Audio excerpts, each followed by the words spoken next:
Bonjour à vous tous, bienvenue dans le studio 2 de CAPS TV à Orbe. Puisque nous sommes en période de vacances scolaires, nous rediffusons, sous le nom de Mémoire vive, des émissions tournées dans le cadre de TV Suchet, VO Énergie ou encore lavidici.tv. Aujourd'hui, nous allons revivre un exercice du service de défense incendie et secours de la plaine de l'Orbe, tourné en 2010. Les images sont bien sûr en 4/3, le standard de l'époque. Bon visionnement!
On met une division, R+2, on prend le carreau en exception en protection, troisième. D'accord. Ouais. Donc on met en division à l'envers ici, ouais. On remonte en comme ça. Une division au deuxième. Avec une crosse du 40. La partie du troisième, on y va avec les PR, la position de stop.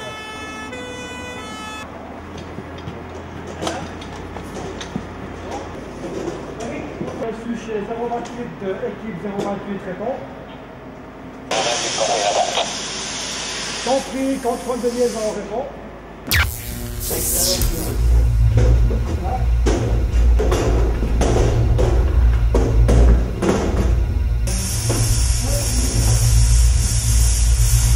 Alors, ici, à mon âge,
Oui,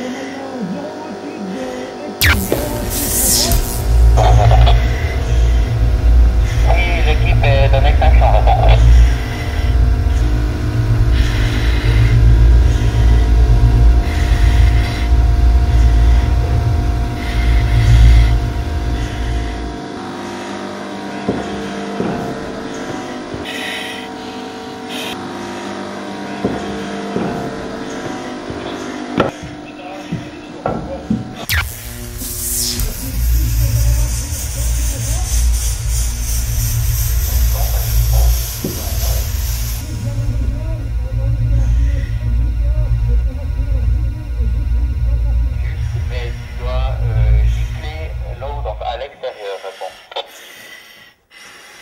Compris, je dois gifler l'eau à l'extérieur, répond. Juste, contrôle de pression, répond.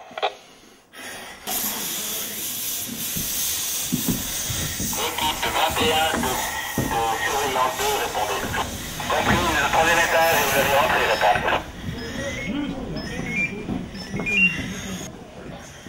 Compris, votre position, et vous avez un dossier, répond.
Et ils vont leur descendre. Réponds.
Tout d'abord, je tiens à vous remercier pour le travail qu'on a fait. Je pense qu'on a fait une jolie démonstration.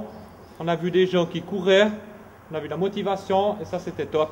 Avant de commencer la discussion d'exercice, un grand merci pour le travail qui a été fait. On a vu de l'engagement, du personnel motivé. C'est intéressant et c'est valorisant de diriger une intervention comme ça quand le personnel suit ce qu'on lui demande. On constate un feu qui s'est dégagé, qui s'est déclaré au R+3 avec les poisons respiratoires depuis le R+2. Ce qui veut dire que la protection respiratoire sera obligatoire pour commencer à travailler sur le sinistre. Ma première mission a été en fait de tenir le feu au R+3. Pour ce faire, j'ai engagé 2 équipes de porteurs d'appareils respiratoires. Simultanément à ce sauvetage, une fois que le sinistre était sous contrôle, un de mes grands soucis était de contrôler la totalité des niveaux R+3, R+4, être sûr que personne d'autre ne se trouve dans ces locaux. D'autre part, on a profité de faire travailler une motopompe prise d'eau l'Orbe à proximité du chemin de Rive. Et c'est cette motopompe qui nous alimentait le tonne-pompe, si tout le monde n'avait pas vu ceci. Durant l'intervention, j'ai encore été confronté à un porteur d'appareil respiratoire qui s'est blessé, qui a été pris en charge par une équipe de sapeurs. Je tiens à souligner l'excellent travail qui a été réalisé, c'est-à-dire qu'en 12 minutes chronomètre, après l'annonce du blessé, ce dernier était pris en charge au lit de blessé. Sinon, après un contrôle final des R3, R4, plus des sous-sols, afin de voir s'il y a d'éventuels dégâts, l'intervention a été déclarée comme terminée, le sinistre maîtrisé, les sauvetages effectués. Pour le reste, je souligne aussi, alors c'est dommage ça a été fait, l'excellent travail qui a été fait par les porteurs, je crois qu'il y avait Nouno là-dedans, mais les autres aussi, pour sortir ce blessé, 12 minutes, tout, ça c'est vraiment top. Pour moi, en tant que responsable de la formation, le but il est apte.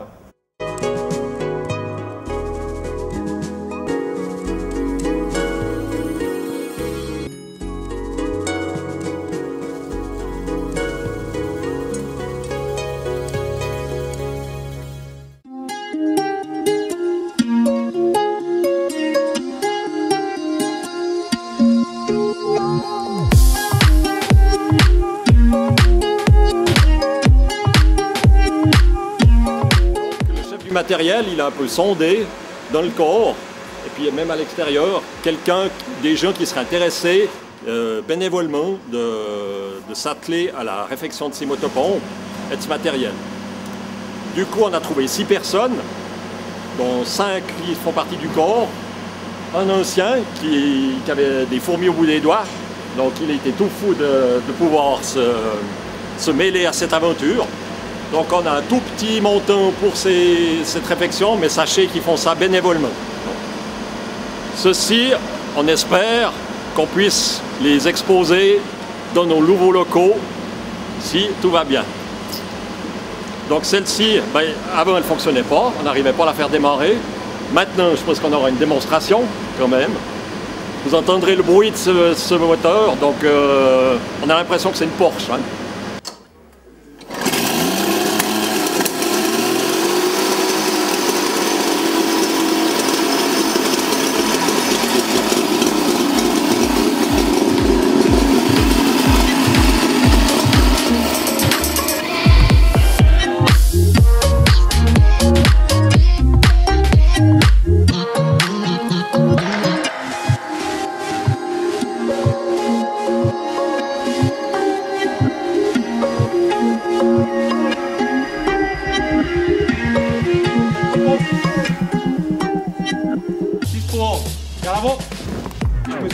cette semaine, à quoi sert-il de faire un exercice quand dans la pratique, vous êtes très régulièrement sollicité? Orbe a vécu au cours de cette dernière année 3 incendies malheureusement, et j'espère bien que cette année qui vous a permis de vous entraîner largement, que l'année prochaine vous laissera un peu plus de temps pour peaufiner votre travail de pompier. Et je me rends compte que, vu que cet exercice suivait 2 grosses interventions, eh bien, c'est là qu'on peut se rendre compte que tout le travail qui est effectué pendant une année, eh bien, est un grand bénéfice pour tout le monde. Voilà, donc on parle des 2 interventions qui sont l'incendie des terreaux et également l'incendie du garage du Signal, dont nous allons vous montrer d'ailleurs quelques photos. Et là, il y a la mise en place du dispositif de sécurité. C'est toute la partie sécurisation, mise en place des conduites, mise en place des véhicules, les données d'ordre et tout ça. Donc ça, pendant le déplacement, le chef d'intervention, il doit déjà penser à ça. Et puis après, il faut leur transcrire vis-à-vis des hommes. Donc il faut essayer de faire passer ce qu'on a envie de faire pour l'intervention, le faire passer aux intervenants. Alors concernant l'incendie du garage du Signal, Daniel, toi tu étais au feu, comme on dit. Alors effectivement, donc, je suis arrivé sur place sur l'incendie dans le 2e véhicule, le premier véhicule lourd, le tonne pompe. Ma première mission donc, que j'ai reçue du commandement a été d'établir une conduite en extinction, en protection pour protéger les colonnes à essence, qui était le plus gros souci qui avait été décelé lors de l'arrivée du chef d'intervention sur place. On travaille dans un milieu hostile. On sait que dans une carrosserie, il y a énormément de bouteilles de gaz, comme tu viens de le dire, des solvants. C'est un milieu qu'on ne connaît pas. On n'a pas l'avantage de travailler dans cette carrosserie, donc on ne connaît pas l'endroit. Le but principal sur une intervention, c'est que tout le personnel qui est venu puisse repartir en caserne sur le retour. On ne doit pas prendre des risques démesurés pour mener à bien l'intervention. Alors, c'est notre premier souci quand nous on est arrivés les premiers sur ce sinistre, c'était de pouvoir trouver le bouton d'urgence qui se trouve dans chaque station d'essence et de l'actionner pour couper l'arrivée d'essence aux colonnes. Donc, ce qui a été fait en trouvant le bouton. Mais c'est vrai que c'est un gros souci quand on arrive là. Donc, une fois que ce bouton a été actionné, normalement, les risques sont moindres par rapport à ces citernes qui se trouvent au sous-sol. Dans cette interview, je reçois encore Patrick, qui a fait son baptême du feu au terreau. Alors, comment ça s'est passé? Pour moi, il y avait pas mal d'émotions, parce que c'est vrai qu'après une année et demie passée au bataillon, pour apprendre tous les gestes à avoir un baptême du feu comme ça, c'est pas tous les jours qu'on en a un, quoi. Puis ça représente pas mal d'émotions, d'appréhension sur quoi on va tomber. Puis après, tout ce qui suit avec ça va nickel, quoi. Ce Doc Magazine sur les pompiers d'Orbe touche à sa fin. Je n'ai plus qu'à remercier Daniel, Patrick et Alexandre pour cette interview qui a éclairé l'exercice et qui nous a apporté quelques renseignements sur les 2 gros incendies que nous avons vécus à Orbe. Et je vous remercie.